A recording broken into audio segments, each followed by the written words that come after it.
Hello, everyone, and welcome to Government Cheese Time, brought to you by the Anti-Watch Watch Club. The Anti-Watch Watch Club is a 501c3 charitable organization that utilizes a drop-style culture to support law enforcement, first responders, and the veteran and military community through a whole wide variety of awesome products, and 100% of the proceeds go to those charities. With me is Alex and Cody from Anti-Watch Watch Club. How you guys doing? Doing good, man. Doing good. It's another beautiful Saturday here. Yeah. I'm doing great, actually, because, I want to watch, so. Yeah, we're going to hear about that in a minute. We're going to hear about that We'll in a talk minute. about that. Yeah, I think we should just also pat ourselves in the back for the awesome start we just had. It was pretty smooth and effortless, and it shows what coffee can do for you first thing in the morning. Exactly. Yeah, extra jittery. It does help. Yeah, it does help. for sure. That's for So sure. I mean, Fake motivation. we're here. Fake motivation. We're here. Let's do a wrist check. What do you got on the wrist, Cody? I've got my Hamilton Jack Ryan on. Oh, nice. Nice. So nice. Alex, I think we should wait. We'll do Alex's wrist check last because I have a funny feeling there's going to be an interesting story behind it. Yeah. I believe so. I have on. It's become my everyday Staple. Yeah, it's man, it's upside down, but the crown is not at 10 o'clock. It don't matter. Yeah. That's not a helium escape valve. Everybody calm down. Yeah. Calm down. Alex, what do you have on your wrist today? So I have my free and new to me Oris Aquas 39 is the 39 and a half millimeter. Interesting story. This was free. I didn't pay for it. I was in Vail, Colorado as a vacation, and I was eating pizza. I heard someone said that they were raffling a watch, and I took off sprinting, and I left my wife and my son in the restaurant without telling them what I was doing. And it was worth it because I won the damn watch, and now I have it on my wrist. I didn't know, I did not know if it was going to be true. It became true.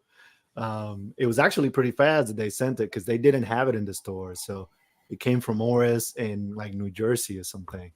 And wow. And I got it. But yeah, I definitely didn't think it was true. So interesting, fascinating story. I got back probably 30 minutes after I sprinted out, thinking that my wife had probably left me or called the cops. And none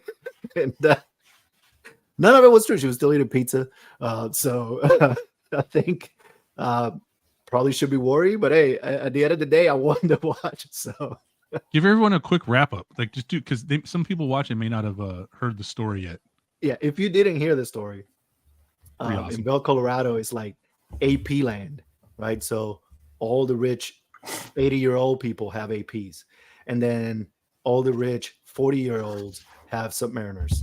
And there's this one jewelry store in the whole area. They were having a jazz festival. I was there on leave on vacation, and I was eating pizza across the street from the jazz festival. So in the jazz festival, some band stops playing. Some guy gets on the stage and starts saying, "Hey, we're going to raffle a watch."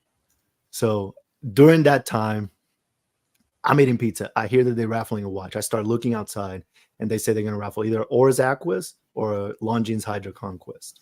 You choose, dealer choice.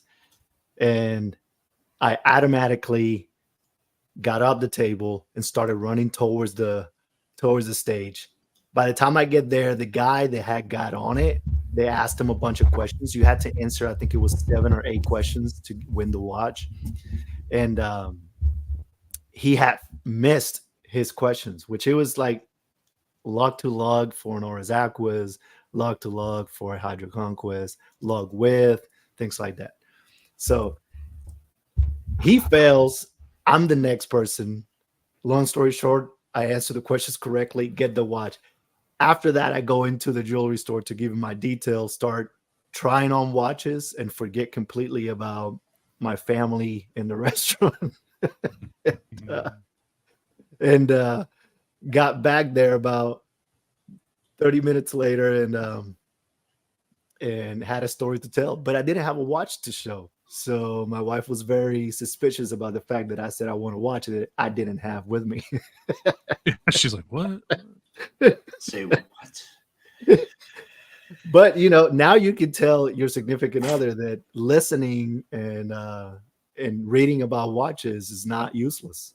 It comes handy sometimes. Yeah, It does. we talked Yeah. about that on there. For sure, man. For sure. But yeah, I chose the Oris Aquas, and both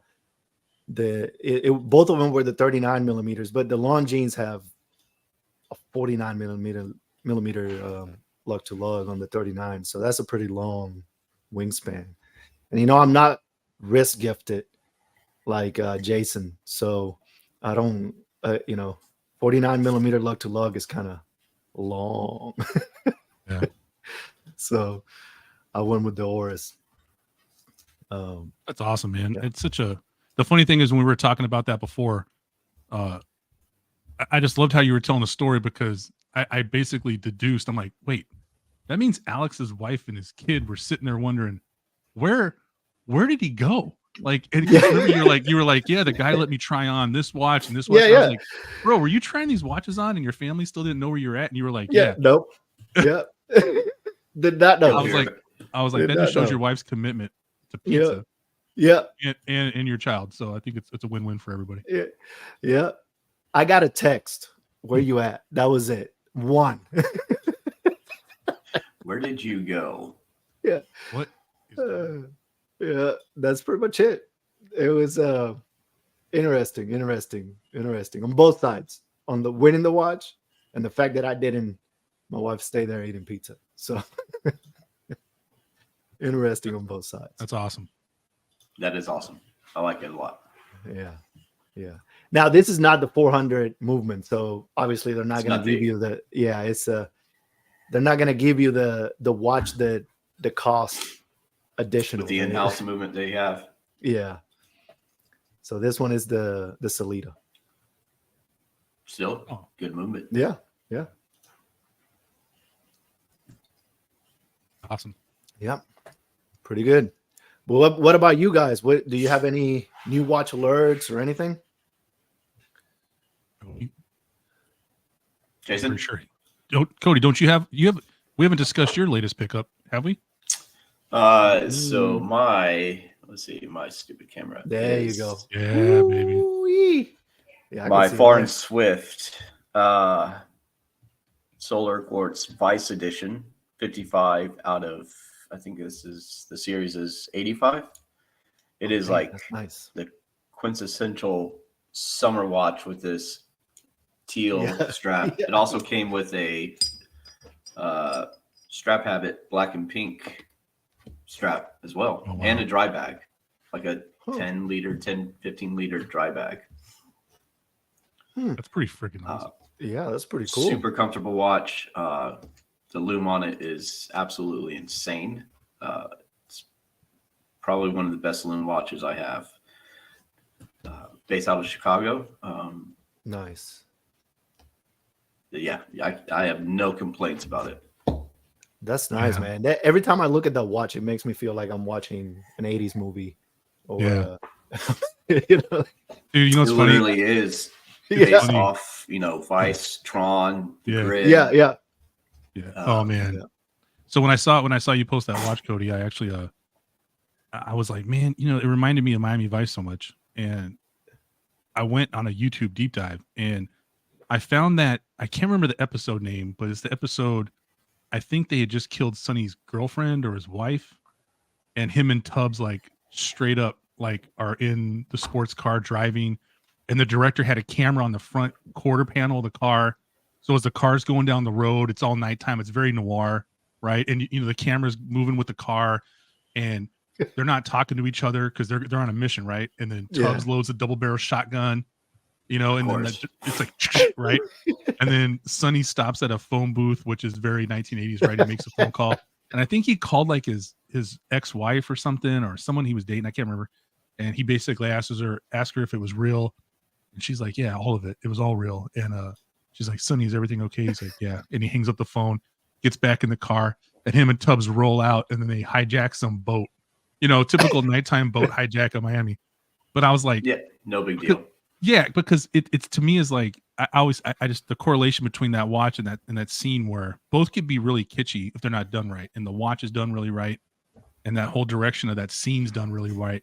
So when I saw your watch the first time, it's the first watch I've seen with that theme that looked like a real timepiece to me. It's like, man, this is freaking sweet. You know, it was pretty awesome. Yeah, it looks pretty good, man. I like it. Especially like, so as a kid, my favorite movie was Rad, like the Crew Jones, BMX. Like, who did not want to get on their bike? Because that's what we had back then. Just start doing tricks.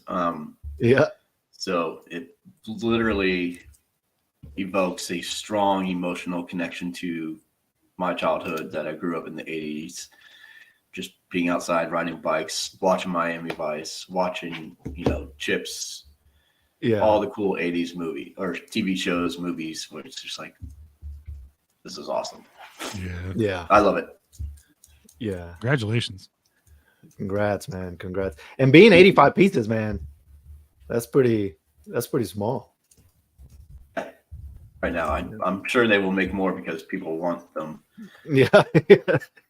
I think there was one available in like one of the Chicago, because that's where they're based out of. It was a jewelry store in Chicago that had one.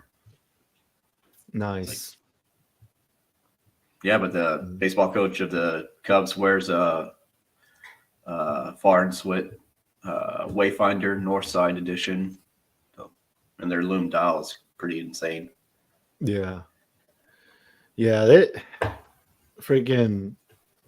It's always cool when you see like a micro brand of a small brand from a state or an area where a sports team or someone like that, it gets to wear their piece and it gets notoriety because it's a local company and stuff like that.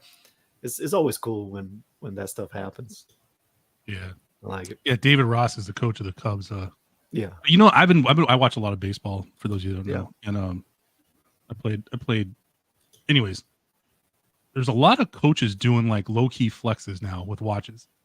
I've noticed that Aaron Boone of the Yankees has always got an Oris on. Yep. I know Oris just partnered with the Padres. Mm-hmm. And I've seen some social media posts with the Oris Bear in San Diego.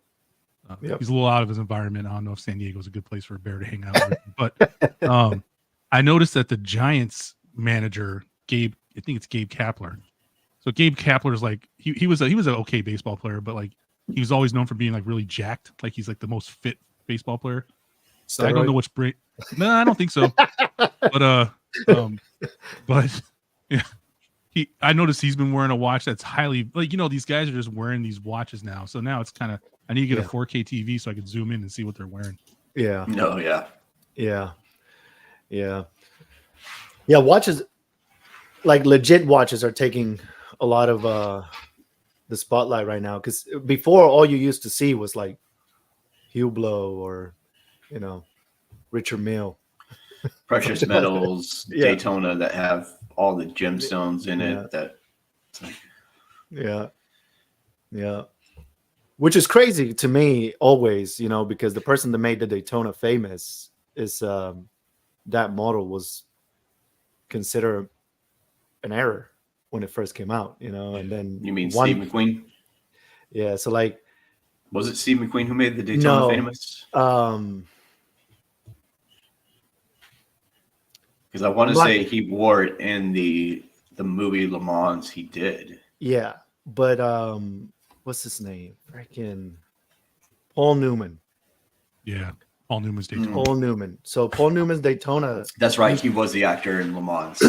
Yeah. So Paul Newman's Daytona was considered error, a mistake, and because he wore it, it became famous, and then from there, it became something that people wanted. But before he wore it, people thought it was a mistake. It was a trash watch. No one wanted it. So it's crazy what a famous person can do for a watch. So I will stand corrected. Steve McQueen was in Le Mans, not Paul Newman. Yeah. Because Steve McQueen actually drove the cars. Oh, nice. Yeah. it's hard remembering all this data, man. It's hard when the movie came out like 10,000 years before you were born. You know what I mean? Yeah. You know, I don't know. I watch a lot of movies, but sometimes people try to get me to watch older movies, and some of the stuff is like so formula. I mean, it's really formulaic now too in some instances, but yeah, Daytona, cool watch. Never own it.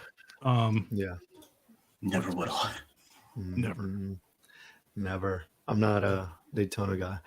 But yeah, this week I think we had a couple of interesting releases. And I did not find this one. Jason found this one. So yeah.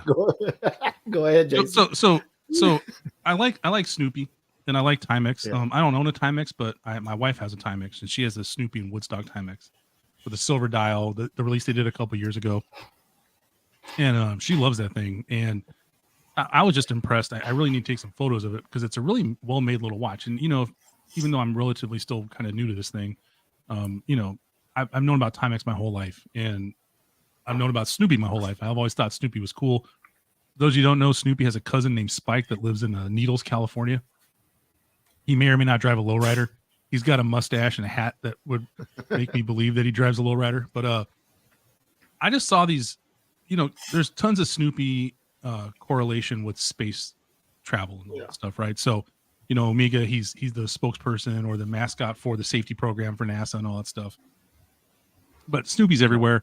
And we were talking earlier, Snoopy's done everything. Like in traditional pilot fashion, Snoopy goes from fighting the Red Baron in World War I to becoming, I would guess, a test pilot, which led to him becoming an astronaut in some way. And so Snoopy's so gassed as an astronaut that all the watch companies want to make watches with him. So, you know, Timex and Omega, but they released some of these 38 millimeter weekenders up here, but they got, I guess, designs from the Mark I, the Standard, and the Weekender collections. And you get a cool little achievement award. Well, they showed the achievement award picture right here. And it's the 50-year anniversary of NASA's Apollo 11 mission and the first lunar landing in history. So I just thought it was kind of cool. We don't have to spend a ton of time on it, but you got some pictures here. They don't use Lightbox on Timex. Timex, I would recommend you use Lightbox. It helps streamers when we click on the picture and the picture blows up, then everybody at home can watch it. So Timex, if you need some social media help, you can give me a call and we can work on a contractual basis. I work pretty cheap. And let's see. I'm just saying. So here's the Timex in Space Snoopy Standard, right? Pretty cool little picture. I'm thinking this might be some subliminal conspiracy theory stuff here because it's red. The moon's not yellow. I mean, the moon's not white. The moon's not red. But you know, planet on the moon. I'm like, I don't know. Again, Timex, if you need some help, give me a call. I'll help you guys out. Timex Space Snoopy Weekender. I think this one over here is kind of fun. Yeah. But I also looked at these and thought, like, you know, I don't know how many young, you know, people are into Snoopy, but like if you had a child who was interested in a watch, this be and they like cartoons or something. I think this would be a cool thing to gift them on Christmas or something and kind of get them started down a path of debauchery that we are all in now when it comes to watch enthusiasm. What do you guys think of the collection? I like it. I think, well, you know, it's like when you talk about watches or like an Omega Speedmaster, right? People like stuff like this to be subtle, which Omega executes very well. But for something like on this end, on a Timex, I think it's cool to lean in a little bit harder. You know? And I think they do that. The Timex has a different demographic when it comes to the clientele, and I think this just identifies with their clientele very well. It's definitely a fun watch, and cool. Yeah, I like it. I think, you know, we talked about it earlier, the, you know, Timex Mickey Mouse of the 90s watch. Yeah. That had its huge following, its own cult, and Timex is just doing what they do. Yeah. They're not trying to do something they're not. They're not trying to go outside their scope, making this a competitor, right, for the Snoopy Speedmaster, right? That's not what they're trying to do. They're trying to speak to their demographic, the people that would rock a Snoopy Timex. That's who this is going to. And for what they do, it's going to be a fun, cool watch. I'd like to see it in person. just because I want to see the dial and just to see it really in person. But I like it. It's super fun. It's cool. It's just, it works. Yeah. But $89. Yeah, I mean, like, come on, man. Yeah. it's you're not less than $100. Come on. Yeah. Like, it's just a fun, cool watch. Yeah, exactly. Yep. I agree. And it says right there, it has Indiglo and then the Snoopy silhouette. That's the other thing. Like Timex. So I don't know about y'all, but I had a Timex Indiglo when they first came out, and everyone thought it was like the coolest thing. Yeah. Press the button, and the lume on it is just like, oh, it's Indiglo. Of course, it drained the battery by like 90% the first time you use it, and now you got to change battery because you don't know because we were kids. You're like, my watch isn't working. Obviously now they've fixed that, but Indiglo is like it's an awesome color, super bright. So I'd like to see it. Yep. I would like to see it, especially I didn't even notice. I was reading right on top of the picture. It says the indices are printed on the inside of the crystal, not on the dial. Oh wow. Oh, that's pretty cool. That's pretty cool. I would like to see that. I want to see what it looks like now. Yeah, that's interesting. It'd be cool. See, I always like, man. I mean, I know you can't show certain things, right? Because it's probably a proprietary thing. But if it's not, if it's something that everyone can do, it's kind of. I always enjoy that when you see, because I'm not like the most mechanically inclined person in the history of the planet. Like I understand theory, but when it comes to practical application, like I'll put it this way: I'll sell your bridge, bro, but you don't want me building your bridge. You don't want me building your bridge. If you tell me your bridge can't take 50,000 pounds, I will weigh every single truck that crosses the bridge systematically to make sure no one's over 50K, but I ain't building it. And so I'm always amazed when you see like a sneak peek into the production, even if it's mass production. You know what I mean? I still think it's kind of cool because there's a lot of smart brains going to getting that done. So seeing something cool like the indices on the inside of the crystal would be pretty sweet. I wonder how long I wonder what the process is for the indices to be printed on the inside of the crystal and how long it lasts. Yeah, that is true. Yeah, I don't know. That's a good question. Yeah, because I wonder if they're going to patina faster because of direct sunlight on the crystal. Yeah, I don't know. Yeah, But for $89, you might as well pick one up and leave it in the sun for a week and see how it goes. Exactly. Yeah. And speaking of something that's not $85, you want to move on to the next group of watches? Formex Essence Splash. Yes. So what do you think? I think it's very vibrant colors for sure, and I think the cool thing is that they released them. I didn't even notice that they released them on steel, and this one, which is a mix of carbon and ceramic case. Oh, really? So yeah, it's interesting that they released it on both types. But I like the colors, man. The colors are pretty cool. Formex is one of those brands that's very engineer leaning, I guess. So they have some pretty cool stuff.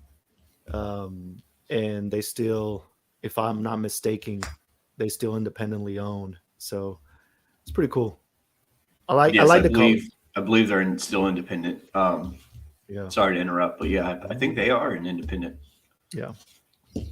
When I went to Wind Up in New York, I got a chance to talk to the two gentlemen that basically run it, and they were really super down to earth. They were super busy, so I didn't talk to them very long, but they let me try. Man, it's a watch I've been fighting for so long. The Reef. The Reef, yeah. With the two, Reef. The G&T. Yeah. Oh, okay. Yeah. Bro, that thing, when I held it in my hand and I wore it, and you can tell that there's like, I mean, obviously a little bit of engineering goes into every single timepiece. It would be ridiculous to say that it didn't. But you know, Alex, like sometimes, and Cody, sometimes you pick up something and you've been around so much machinery, right? That lowest bidder machinery, that when you meet something that's not lowest bidder machinery, you're like, oh, you know what I mean? You're like, oh, what's going on here?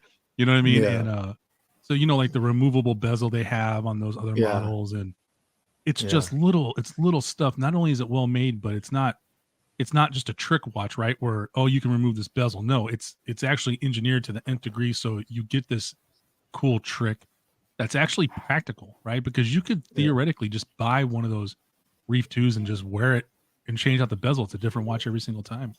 Yeah. No, I enjoy it. I like the colors. I like the Essence specifically. They have that whole thing that they love showing on social media, where the main part of the case goes up and down. Expands a little bit. Yeah, expands up. Every time I see it, I imagine getting one of these, putting it on a Decon 2 that also has that stretch to it, and I'm like, I can't imagine how comfortable this probably would be. Like the case goes up, and then the strap has that elasticity to it. Ooh, this got to be comfortable as hell. Every time I see it, I think about that.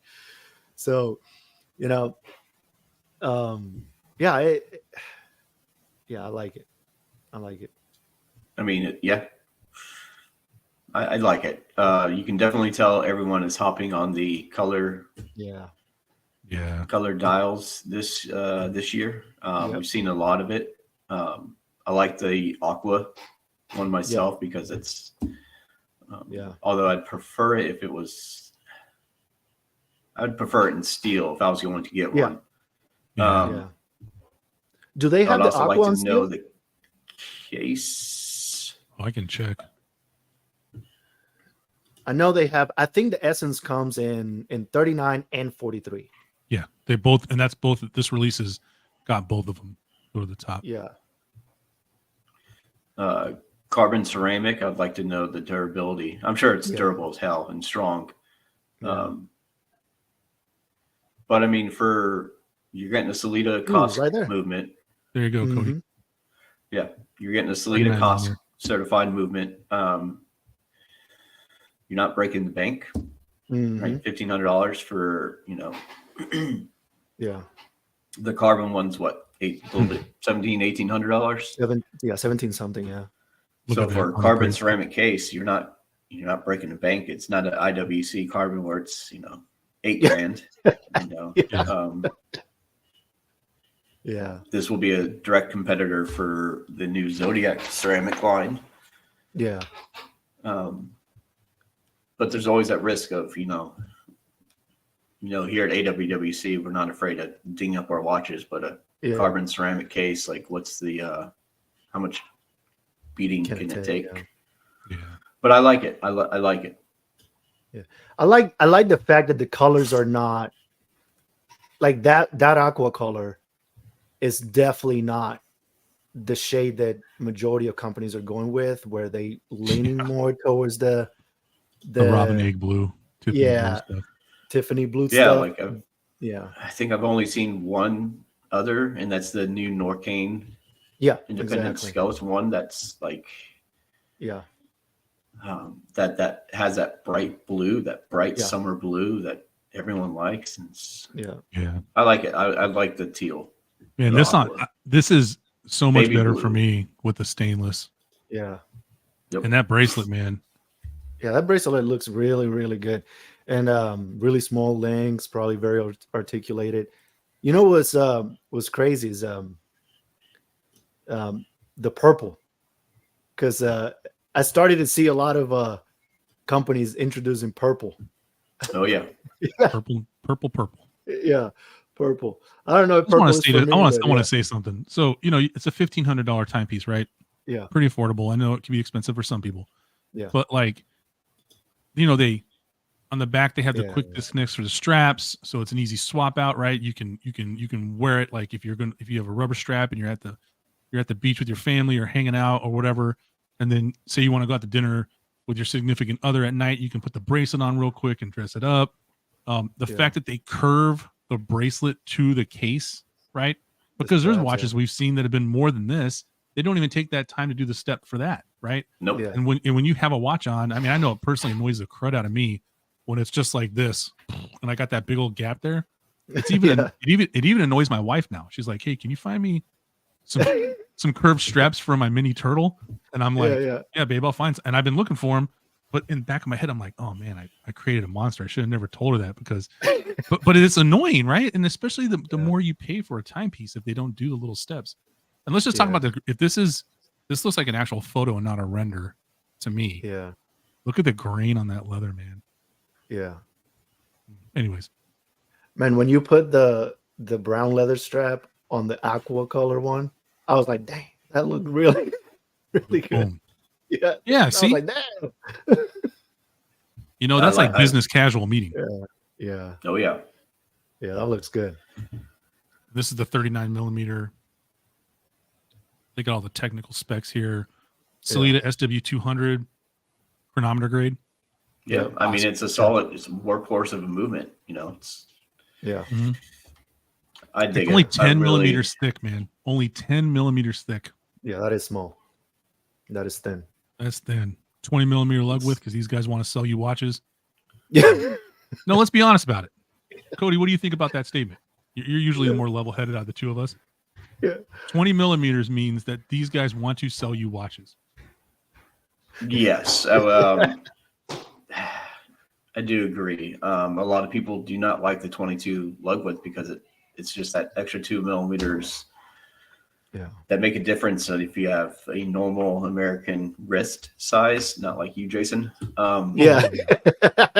Whoa. But Zach, like, I just wear it. I don't care if it's 22 or 20. But Zach, like, he has a really hard time wearing 22 millimeter lug widths. Yeah. Then it makes the lug to lug bigger. Yeah. And then now you're wearing a watch that overwears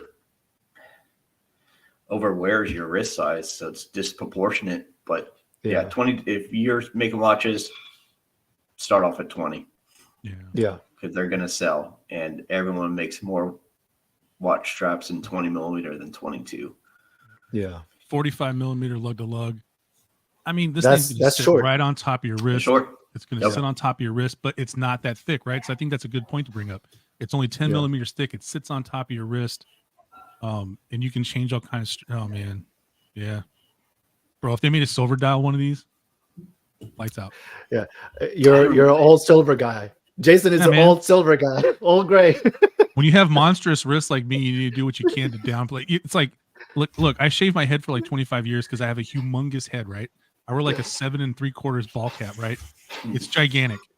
And my concern when I grew my hair out was that my already gigantic head is going to look even more gigantic with hair.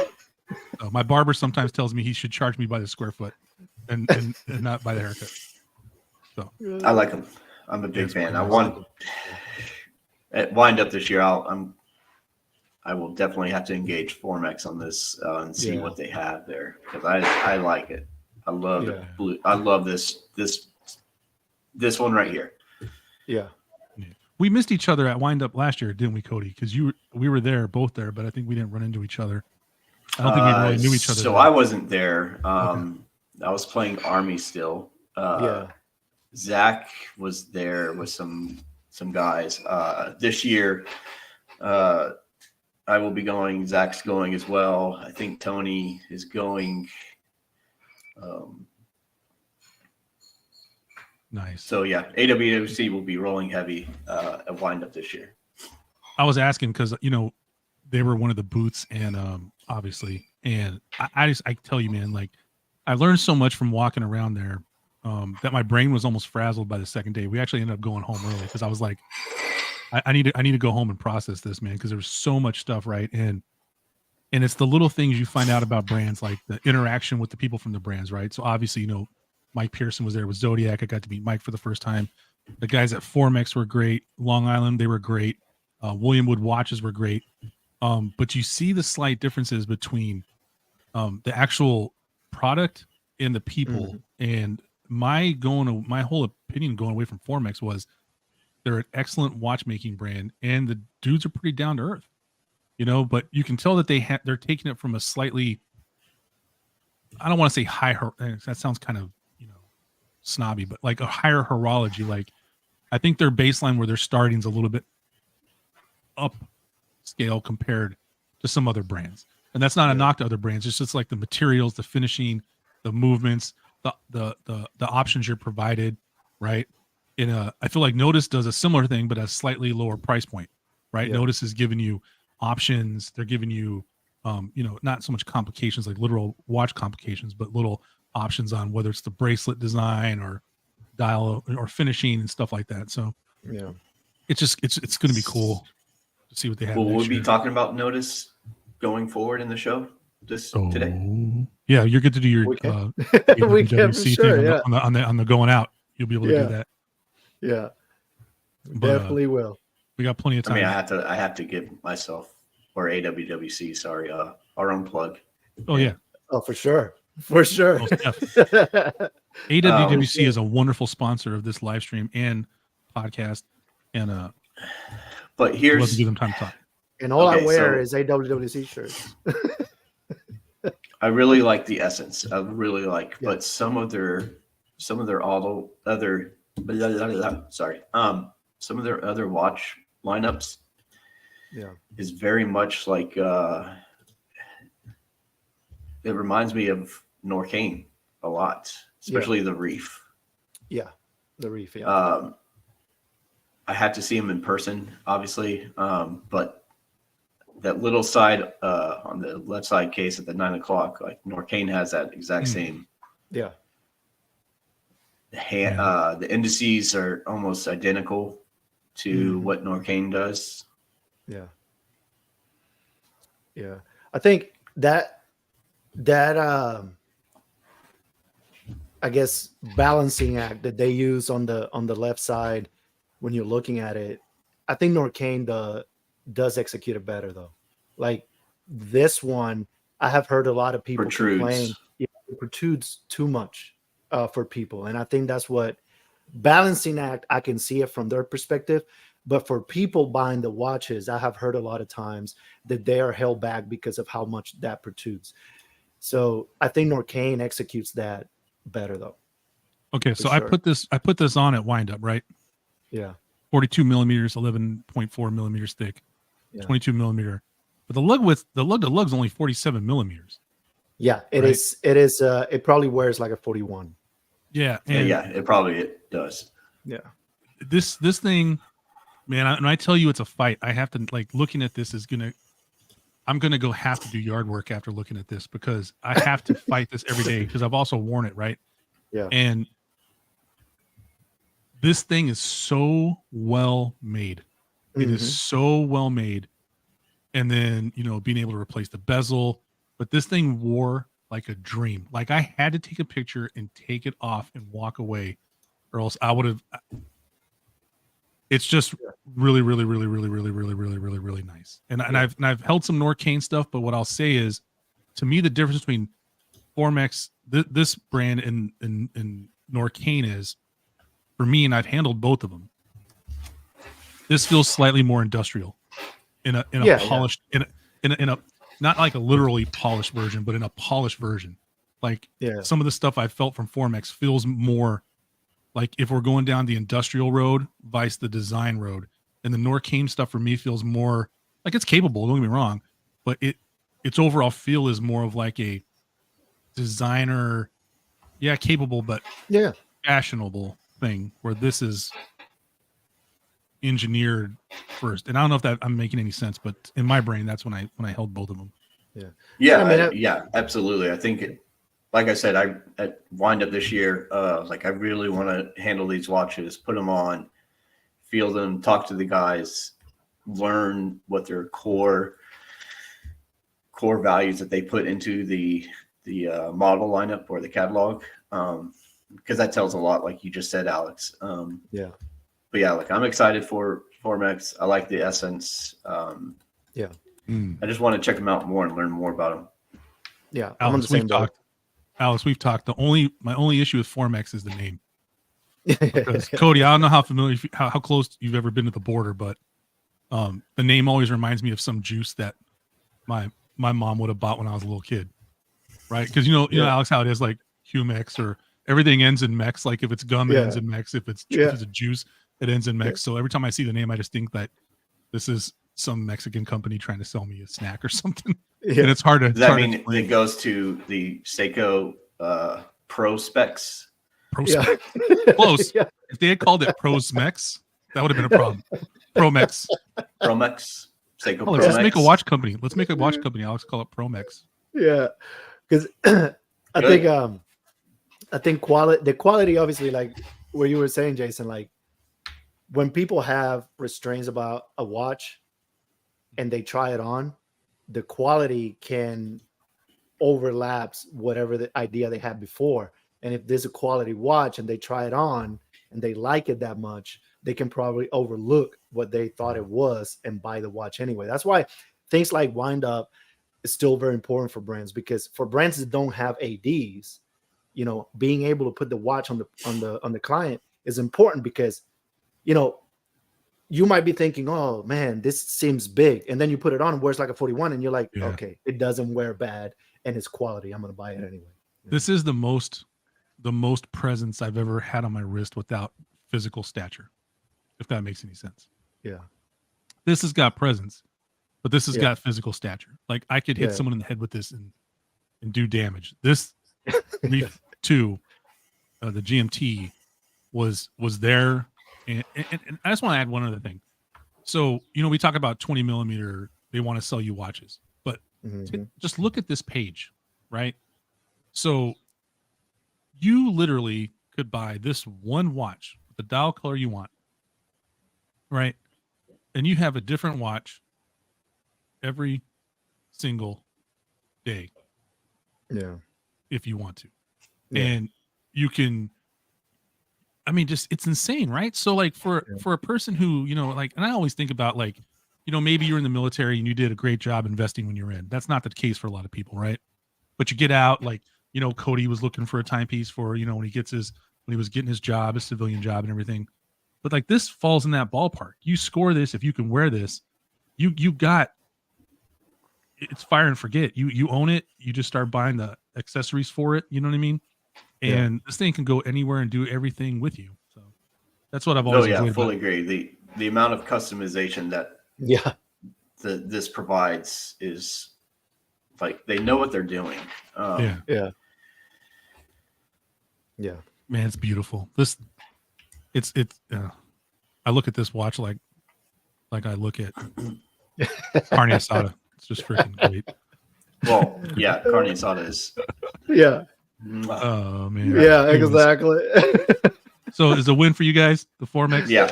It's Formex is win. I want to talk to them wind up this year. So Formex, if you listen, or any Formex connections, know that AWWC is going to be talking to you. Yeah. Checking you all out and learning. Yeah. Yeah. Wonderful stuff.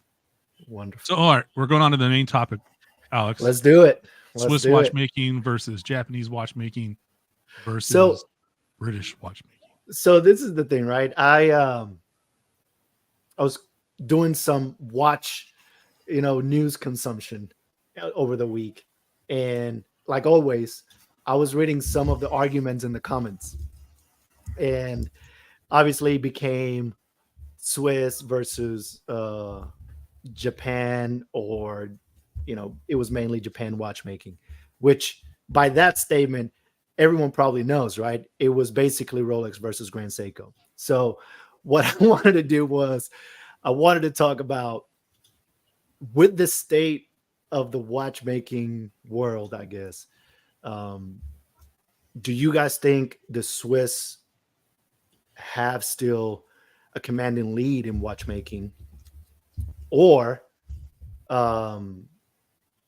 the other sites like British watchmaking, Japanese, and German, have they made enough strides in the last decade to catch up or surpass or not? What do you guys think? Dun, dun, dun, dun. Let's start with British. Yeah. So first, the brands that are going to come to your mind is Christopher Ward, Vermont, Elliott Brown for the military, tactical first responder world, and then you have Sterling. Let's start with Vermont. Bamford makes watches too. He's British. Vermont, I really love their catalog. I do feel that they are probably overpriced just a little bit, in my opinion. But what they are doing, and this goes for most of the British watch manufacturer, they're bringing more watch manufacturing to the British market. And they've stepped up their game continuously, especially Christopher Ward. They're bringing it to the British people, and I think it makes a statement. Swiss, it's the Swiss way, or not. Yeah. But I like what they are doing. I like the catalogs of all of them actually. I just think because they're doing a lot of investment inside the watch manufacturers to bring it to the forefront. Vermont sponsors Williams F1 Racing. They've done that for a very, very long time. They're huge in the aviation world and diving world. I like them. I like what they are doing. I do not think that they are not quite there compared to Panerai or Omega, Rolex, Hamilton, even, the whole Swatch group. Yeah. But I think they're going to be there. Yeah. It's just a matter of time. Yeah. I used to, before I really knew much, I used to poo-poo Bremont until I really read the story about their father, RAF pilot and all that stuff, and how he passed away, fortunately, in a crash. And then, inspired the brothers to start the watch line pretty much. And I'm paraphrasing a lot here, but the one thing I think is I've always felt, especially since I've only been doing this for like 3 or 4 years, but is once you attach like the military angle to it, I think that your core audience is going to be much more refined than it would be. Like Rolex, I've always felt markets to what everybody is too lazy to get off their tail and do, right? So let's go climb a mountain. Let's go into a cave. Let's go in the ocean. I mean, the majority of people aren't doing that, right? No. And then when you have the military angle, really the majority of people are never piloting a plane, right? They're never going in the field. Like they're never setting up that cool radar that Alex hates so much, that we talked about in that one thing, you know what I mean? And I think that kind of skews how we view some of these military quote unquote inspired brands, right? And I think that's kind of unfair to them, because like you said, Cody, like they're not there yet, but they could be there. And I just worry about some of these military inspired or military affiliated brands that the powers that be that have different marketing budgets and all this other stuff are gonna, these brands that are really good, Bremont makes really, really good stuff. They'll never quite be viewed up at the level of like an Omega or a Rolex or something like that, because of their start as being a military affiliated or military inspired brand. Not that there hasn't been military uses for Rolex or Tudor or Omega. I mean, there has, but that wasn't their start, right? That's not their origin story, isn't that? And I just want to make sure, like, I think it's cool for people like us to get around and talk about them, because I've held some Bremonts. I've talked to, we've talked to Mike Alex who worked at Bremont, and he further tells the story, and it's like you look at the stuff, man, and it's just really, really, really, really good. And they do different stuff. Like you're not getting the same, I think, ball of wax like you kind of do with some Rolex stuff, Well, it's not just that. The testing that they do for their Martin Baker lineup is absolutely like they're taking it to a whole new level. Yeah. Like, hey, let's see how it does in an ejection seat out of a F-18, for example, right? Like, let's see how it does. Let's see what that force does to the movement. Oh, it failed. Okay, well, let's go to the design board, redo it, and let's make sure it works. Yeah. Man, you know how fun of a day at the office that's got to be. Oh yeah. Oh yeah. Hey, Wednesday we're shooting the watch out of the ejection sheet. We're like, yeah. Like no one's sick that day. Like no one's taking PTO. Everyone's there. You know. Yeah. No PTO. Exactly. Exactly. Well, then we'll move down to another British watchmaker brand, Christopher Ward. Oof. I really like Christopher Ward. Yeah, they're just doing what they do. Yeah. And they've come a long way. Yeah. You know, when Christopher Ward started, watches were like $300, $500. And they're definitely up in price. But this is the thing, right? When you look at Christopher Ward putting the type of product that they're putting, some of the watches that they're making, it is impossible to have, like the Bel Canto, right? Like it's any other similar watch would be 4-5 times the price at the minimum, right? 10 times the price typically. So you're looking at innovation happening inside the British watchmaking world. And we all know that the history of why Rolex left, Great Britain and went to move the company. They moved the company to be a Swiss in Switzerland, was because of the amount of taxes that there was put in the material used to produce luxury watches or luxury products.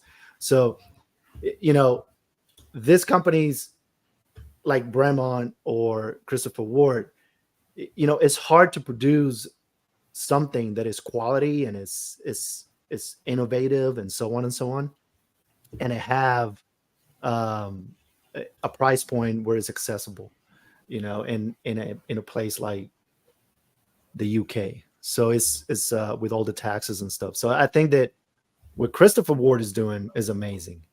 They just need to move on from having Christopher Ward in some of their dials and just have the flag at 12 o'clock. And I think a lot more people will start buying their watches because a lot of people have an issue with having Christopher Ward printed on their dial.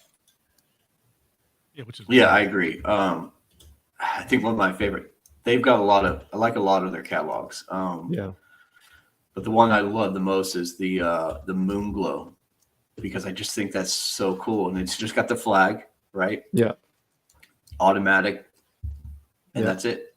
Yep. And it's a very dressed looking watch. And, they make a watch that is a alternative to the Explorer 2. Yep. And that moon is realistic as hell. Exactly. Look at that. Like I like it because it's different, because it's unique. Yeah. I really like Christopher Ward. Mm-hmm. I feel like they've done I've gone back and read stuff, like I try to the best I can use the internet for a tool of positivity. And I've gone back and read articles and Mike France when he would speak about the brand, and he was very honest about like, hey, look, I'm paraphrasing again an awful lot, but we're starting here, we're working to this. And if you've watched what they've done exactly what he said they were going to do. We're selling these more affordable. It's not the most technically intricate watchmaking you're ever going to see in the beginning, but the reason why is we're trying to make some money so we can eventually start doing some stuff. And then what did we get? We got the freaking Bel Canto, right? That thing's been going strong for a year. Yeah, it really has. Even the 12. Yep, the 12 has been going strong. And that's just a 40 millimeter TI watch. Mm-hmm. Yeah, baby. Yeah. Yeah, I think Christopher Ward is one of those companies that is putting between Christopher Ward, Bremont, are definitely putting the British watchmaking side back in the map. I do agree with you, Cody. I think that when it comes to British watchmaking, I think they still have a little bit to go, but it's they're getting there. Yeah. And Bremont has done that really well, and I know Christopher Ford is too. But Yeah, I mean, the amount of investment Bremont has done internally to be able to create in-house movements, right there in Britain by British people. The technology that they are introducing into the manufacturing process and into the watches is it's leaps and bounds from where it was initially. And, everyone they're going to be there. It's just a matter of time. Yeah. Well, and real quick, shout out to Teddy Baldessar and his team for this article about the British watch brands for 2023 to know. They got Fair in here. We can't go through them all. William Wood. If you go to Wind Up next year, just Johnny and his significant other, I mean, just awesome group of people, make wonderful watches. Really inspired by his grandfather's firefighting legacy. There's some cool stuff. There's a lot of cool Easter eggs in this watch company, but they're done well. And then Roger W. Smith, if you don't know, look it up. Vertex, we can go on and on. Yeah, we didn't even get to talk about Vertex. Vertex and CWC, both of them. Yeah, we could do a whole show on those guys. Yeah, they really deserve Vertex and Dawn. They deserve their own show because I've been looking at Vertex. I gotta stop. This is killing me. So let's go on to the next country. We were talking about Swiss watch brands, and are they being caught up? Essentially, Alex, was your idea? Are the other countries in Japan and Britain, and then we were supposed to have Germany, but I realized I forgot it, so that's on me. But well, real quick, we're gonna do our own show on Vertex because the history and what Dawn is doing is pretty sick. That's next up. Yeah, but yes, time's not on our side, so let's move on. Yep. Swiss watch brands, again, another Teddy Baldessar article. He was nice enough to have his team compile. And then there's just some of the standards, Blancpain, Tech Philippe. The watch brand that will not be named. Yeah. I got it. So this is my take on Swiss, right? When it comes to Swiss as a whole. Not at specific brands. I don't think Swiss watchmaking is what it used to be at all. And I think that what they have lagged behind in design. I think that some companies are doing way better than others. I think that that some other countries have definitely caught up to Swiss. Not all of them, but I think other countries have. I think what Swiss have always done better and will always do better, at least as of right now, is marketing. Because marketing from Swiss companies is insane, right? Like, doesn't matter where you go. If it's sponsored by a watch company, it's mainly a Swiss company. You might get Bremont here and there. You might get, Seiko here and there, or you might get, anything like that. But you're not gonna get. You're starting to get some German when it comes to Glashütte Original GO. But majority is going to be Breitling, Rolex, Omega, Tudor. So you're seeing a lot. Hamilton has like 80 watches in movies. It's insanity. The amount of marketing that Swiss companies do is way ahead of every other watchmaking mecca. So when you're talking about technology, when you're talking about design and stuff like that, I don't think they are, but I think that when it comes to all these brands inside the Swiss world, they just do marketing better. And when someone gets into watches, they're typically going to move towards Swiss first and foremost. Yeah. So going back on the technology side, Omega was, the pioneers of having Yeah. the Nectin, like my Nectin, meta certified. Yeah. So now I can take it into, it can withstand up to like 15,000 Gauss. Yeah. And then you had the Rolex Mil Gauss, specifically made and designed for the scientists working at CERN. And, to me, that is that's a pioneer to be able to protect the movement. Tudor first did the all ceramic black bay that was meta certified. And then now they're starting to, they have their own meta certified testing machine in the new manufacturing facility. So they're going to start putting meta certified movements into most of their catalog. Mm-hmm. The design aspects, I mean, there's not much you can do to a Daytona case except for, use precious metals, and they've already done that. Omega's, they're going to stick to their core aspects, but technology wise, like look at the ultra deep, look at the Sea Dweller ultra deep, or the deep sea Dweller.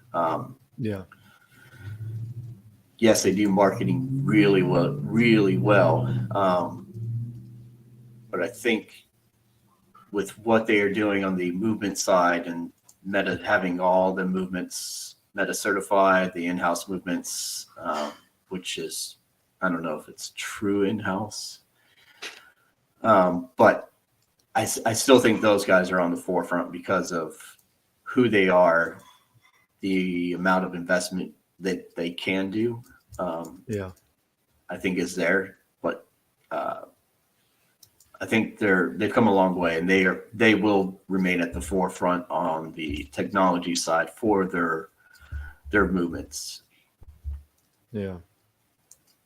Yeah, I just want to state for the record that the whole time the two of you were talking, I was scrolling through the Swiss watch brands on one article, and I didn't even finish. You're good.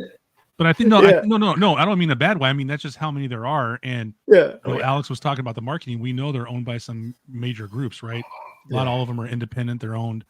And if you have like 10 minutes of scrolling watch brands, and you're getting inundated with their marketing all the time, it's probably part of the reason why they sell. I mean, they're good watches, everything. Some of them are more Art Deco pieces, like I wouldn't want to take a Beach Garden Mill into the pool or on a workout, but I'll definitely do it for a Rolex or Norcane or Omega, any of those. Yeah. Now we're on to the Japanese brands. Yeah, I think to me it's like let's say for example you take the costing, Grand Seiko, like what everyone thinks of upmarket Japanese brand, Credor, Grand Seiko. I don't know. Grand Seiko released the first mechanical chronograph that they had last year, and you're talking about this this watch has, what was it, 80 hours of power reserve while using the chronograph, but they don't market that. So they do all these things and don't market them. Whatever they call, I have no idea. They just market, it's a tentograph, it's a new mechanical, it's the first mechanical Grand Seiko chronograph. Yeah. So you have a company that is developing all these things but suck at marketing. I just don't get it. It's well, maybe they suck at marketing here. Oh yeah, I mean, for you sure. know what I mean? Like, I think sometimes, I don't know. I don't live in Japan or in Asia, but I'm pretty sure they market pretty well over there. I mean, that's it goes to yes. Grand Seiko is a more, for the stateside, is a more if you know watch, right? Grand Seiko, they are the masters of everything being done by hand versus machining and a production line. The Japanese culture is hugely, that's one of their, that's all they know is everything is done by hand. Yeah, everything is meant to last forever. Everything is meant to take a beating. Hence, Toyota Tundra, Tacoma, Yeah. Subaru. They will just run and run, but yet it is built with passion, love by a person. It's one person doing all of the steps, and then it goes on to the next person doing a whole list of other steps. Like, they work together, and the amount of attention to detail that they put in the movements, the dials, everything. Yeah. Every part of a Grand Seiko is literally probably dissected, analyzed to ensure that every aesthetic matches up properly. Yeah. Mm. Yeah. I agree. I think man, I wish they did a better job at hiring someone like, Mike, who can sell the story of the company better, because you can go back all the way to when Seiko had Grand Seiko compete on Swiss competitions, and within 3 It blew years them out of the water. But then they stopped competing. All right, but what about telling the story? You know what they might consider. I mean, I always try to look at everything from the opposite. Not to be like the jerk devil's advocate, but Be it. like Cody said, everything's handmade, right? Yeah. If the word gets out too much, they can't keep up. They can't keep up with that. Their supply will not match the demand, right? Yeah. And what do they? And I guarantee you, they have the internet. So what do they hear all the time? Rolex doesn't make enough watches, right? Yeah. And then and to each their own. Like I can paint and draw. Like I know Alex, you're really into photography. Cody, I don't know if you have any hobbies, but I'm sure you got one. And there's a difference between the product when you're doing something that you love doing, right? Like when you can meld what you love doing in technical prowess, that result has soul, right? And I'm telling you, man, like wearing this thing all the time, I don't even know how to explain it. Like it had to be worn before. The polishing, man, there's no way. Like I've shined shoes. You guys have both shined shoes. Maybe you weren't the greatest shoe shiners, but like I'm gonna tell you right now, like I always had a pair of boots for inspection when I was a junior guy, right? That I kept stashing in my locker, right? But I enjoy shining shoes, bro. And like I would always get compliments, man. Oh, shoot, your boots look great. Thanks. I put them inside a sock and stash them away again. I wouldn't see them again for 6 months. You know what I mean? But like I can tell there was some love and affection put into this watch that I have on my wrist. And I have always joked about some pieces deserve to be worn. And I feel like when I see this thing sitting there, and I've done my homework on Grand Seiko, it is disrespectful to not wear it. It's But downright disrespectful. Let's look at what they did with when they introduced the spring drive. Yeah. Like the entire watch industry was like, what? Wait a minute. What? Yeah. What they do is just phenomenal, because it's, yes, I one day hope to own a Grand Seiko. There's just so many like badass. Yeah. Sorry for no. I think badass you're right. pieces. I think you're right. I think you're right, you Cody. can Because get. me and Alex have talked about it, right? Like Alex brings up the marketing, right? Which is a valid point, totally valid point. But when you're the big gorilla in the room, you don't got to beat your chest. Yeah. Right. You don't. And a lot of the Swiss brands beat their chest. They got flashy pictures. They got all this stuff, right? And what does Grand Seiko do? Oh, by the way, we reinvented how accurate our timepieces and power reserve can be. And here's a spring drive. It's got essentially a governor inside it. And here you go. And everyone's like, and Grand Seiko's like, I just reinvented the sandwich. You're welcome. Exactly. Yeah. But Japan. So I know you can go to the Tudor factory, probably do a tour. Vermont, you could probably Vertex, Dawn. But Japan, I think you have 2 Seiko museums, and of course Grand Seiko. It's just like they take pride, and I'm looking at their catalog right now, so it's just Yeah. they are. Well, I mean, to wrap everything up, like, what do you guys think, Alex? What do you think? Do you think I mean, I know we could if we really were going to deep that is, we'd be on a stream for 28 hours and probably die. But in your opinion, because I'm going to say something right here, right now. Alex, you're one of the most knowledgeable watch guys I've met in a long time. Appreciate it. And no, I'm serious, man. I told my wife the other day, I'm like, I am not surprised at all that Alex, that the universe put Alex in Vail, Colorado, at a pizza place across from a jazz festival that was just happening to have a watch trivia competition. Like, that's how I know there's this grand thing going on, because Alex is in the Army for years and has all this training and runs across the street, tackles someone, hurdles a kid, and answers a question and wins a $2,000 watch, right? But my whole point with that is that you have a depth of knowledge and experience and watch enthusiasm, right? So, and you've experienced a lot of different brands. Do you think that the Swiss have something to worry about, or do you think they need each other like a Walgreens needs a CVS? Because you know what I'm talking about. Walgreens, yeah. CVS, and Rite Aid. They're all usually within an eighth of a mile of each other. Yeah, like any fast food, I think that the problem is that it's going to be down to what every person is going to think a little bit different, maybe not as much, but a little bit different on depending on how they look at it and whether or not they're and what type of thing is important to them, right? So like if for you it's important to have a well-priced piece that has a lot in it, I doubt that you're going to go and say that Swiss watchmaking is still the top dog. And if you think that, the most important thing is to have a piece that retains value and it has a presence in the watch world, regardless of whatever is inside, you're going to think Swiss watchmaking is the best. When I look at it from the perspective of are the Swiss brands able to produce something that other brands cannot, right? Because when the quartz crisis happened, Japanese were able to produce something that no one else could.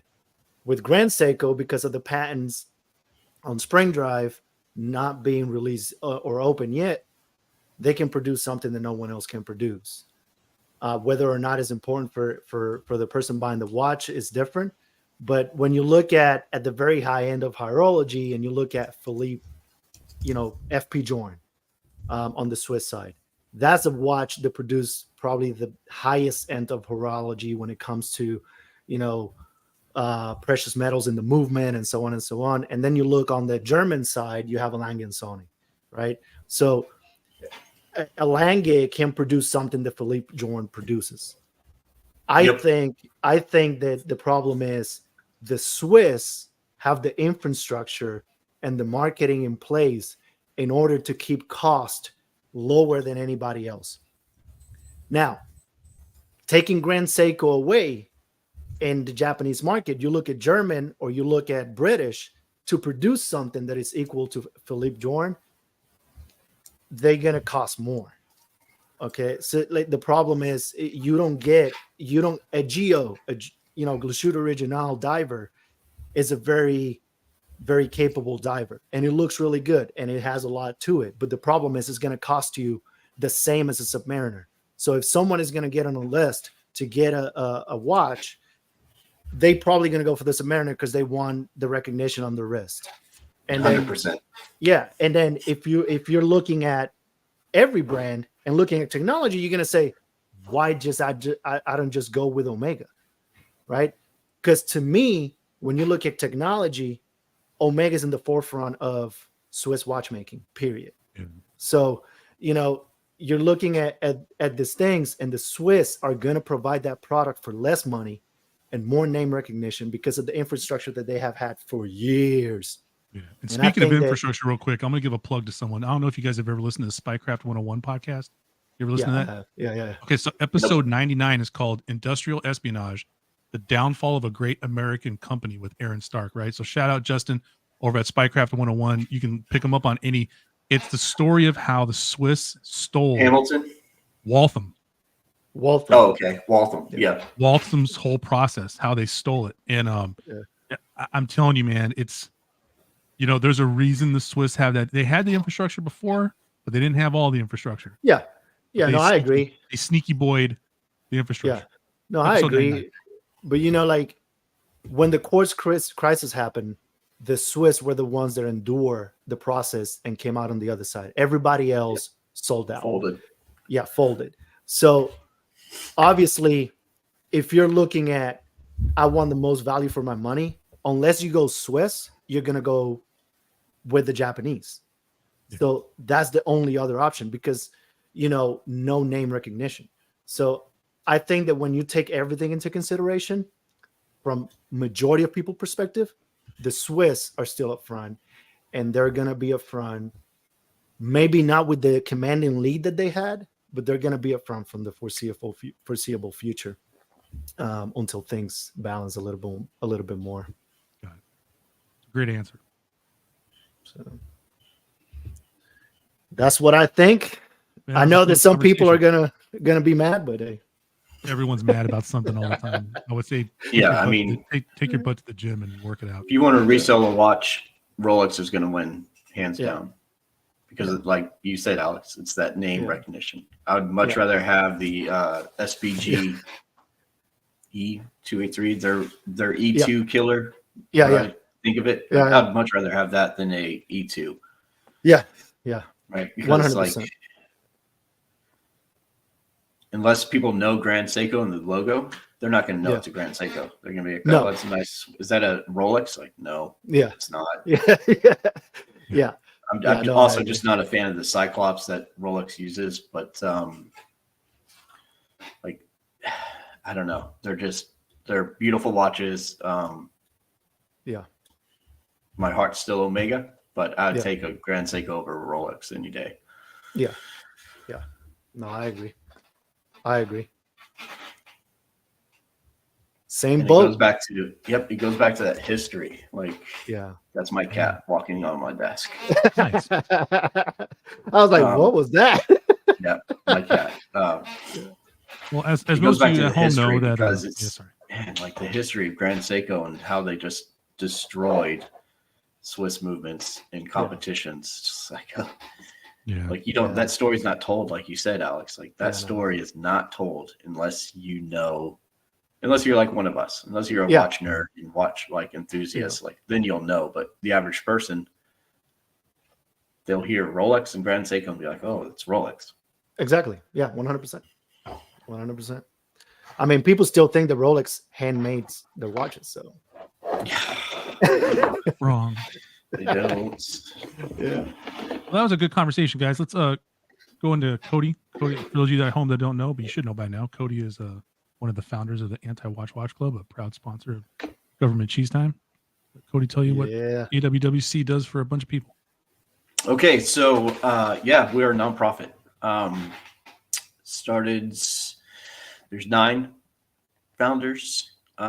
We are a very veteran-centric organization, both on the military side, law enforcement side, first responder side, and of course, we had to have we have people serving on the civilian side who have been civilians their whole life, but we need that balance. So we are definitely all about giving back to the community. Right now, we think up to date, we're still doing donations. So I think it's up to 15,000 we've donated in less than a year to various organizations. But now we are starting a whole new concept where we are sponsoring people for, additional training, holistic health, fitness. We really want to provide resources and cut out all the red tape for people that just need help. Yeah. We all know the military, DOD has resources, but there's a lot of red tape. Yeah. A lot of phone calls have to be made and multiple people talking. We want to cut that out, and we just want to be able to, like, hey, you want to go to, I think right now we are sponsoring 3 law enforcement officers for Brazilian Jiu-Jitsu classes and learning how to self-defend themselves better, because we don't know when. And you're traveling across country and something happens, we can provide immediate relief to help you and your family, or just help you.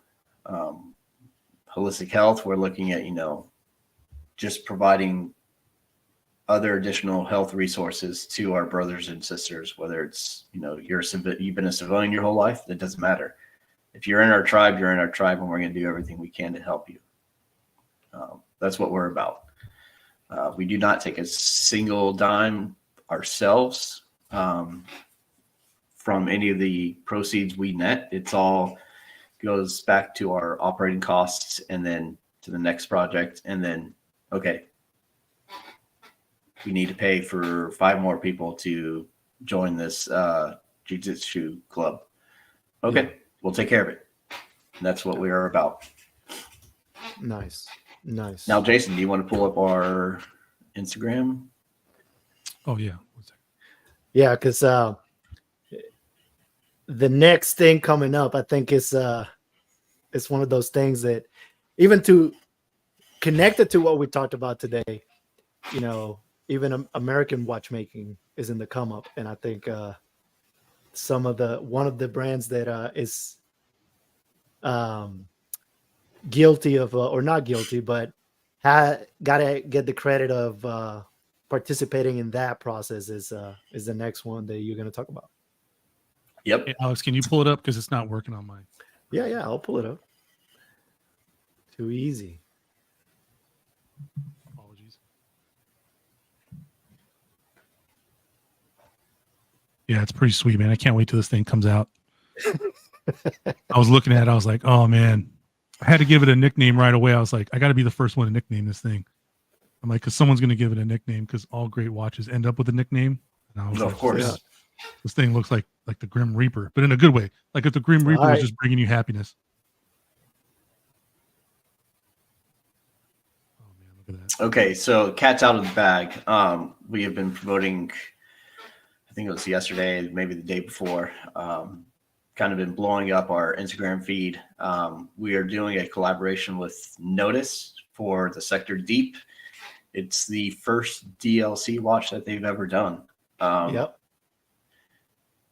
But what's really cool is, so one of our logos, or part of our logo, is a crown, like a red broken crown. We actually have that logo on the watch's crown in red. So good. So good. So it's like Jason said, it's what did you say, Jason, about it? Crown to the second power. Crown to the second power. It's a hell of a watch. I've heard nothing but amazing things from Alex Hundos, our CEO. He has it in his hand. He's in love. He is in love with it. And he's had everything from multiple Rolexes to Grand Seikos, Panerais, Omegas, Sengens. He's had it all. So it says a lot about Notice, what they are doing in the watch industry right now, because it's all designed and assembled in LA. So that's awesome. Yep, there it is. Case back. It's just going to, I'm not going to say how many we are going to be releasing, but just know that they are going to sell out super fast. Just stay close attention to Instagram and sign up for newsletters, email alerts, everything. Yeah. Because this is going to go by fast. Sector Deep, it's got amazing loom, amazing movement, because it's a workhorse of the movement that will last and last. And yeah. And for everybody at home, for everyone at home is not familiar with the Sector series, Notice's Sector series are all the same size. The case is exactly the same almost. There'll be slight modifications like the crown placement, whatever, but the whole Sector series cases are all 39 millimeter. And then based on what the watch does determines how everything's built around that. So if you own a Notice Sector at home and you like it, you're going to love like the way it feels, like the way it wears. This is going to feel and wear the same way. So it's just going to have, slightly bigger bezel, because the bezel's designed for that function of diving, et cetera, et cetera. But all I got to say is, you guys know what I mean. Arthur Fist meme. That's all I got to say. Arthur Fist meme. I tell you what, I think this is an important part, because you guys, like you were saying, Cody, you guys don't take any profit from this. You guys utilize this releases in order to fund the help that you guys provide, and it's everything moved towards that. And the only cut is to produce more product, and that is it. Yep. So I think that is that's an amazing differentiation from what other organizations do. So kudos to you guys, and this is an amazing watch. I own the Notice Deep, so it's an amazing watch. Yeah, I own one, sold it to a buddy. Be a hit. But one of these will be mine. It will. I'm telling you, I'm putting it out in the universe. Like, I'm staring at the computer screen right now. Yeah. Yeah, that's it. Just stay tuned. Yeah, stay tuned. Notice, Anti-Watch Watch Club. I invite you guys, Wes and all those guys, Jake, they're all great guys over at Notice. They've sent some stuff in review on my channel, and everything's been great. And they're just the interaction with them, And another shout out for Wind Up. They're usually at Wind Up every show. They'll be at New York City. Hopefully, go check them out. They got a wide variety of products that are all really, really, really. They will be at Wind Up, New York City. I can tell you that. Yeah. Yep. So, you want to take us out, Alex? All right. Well, appreciate everyone for tuning in today, watching the video. Hey, go ahead and visit the AWWC side and support the cause, because it's something that is really close to our heart for sure. Yes. And hopefully you guys leave comments. What you think? Yeah. Swiss top dog or no? Yeah. All right, guys. Enjoy your weekend. Have a good weekend, everybody. Good weekend.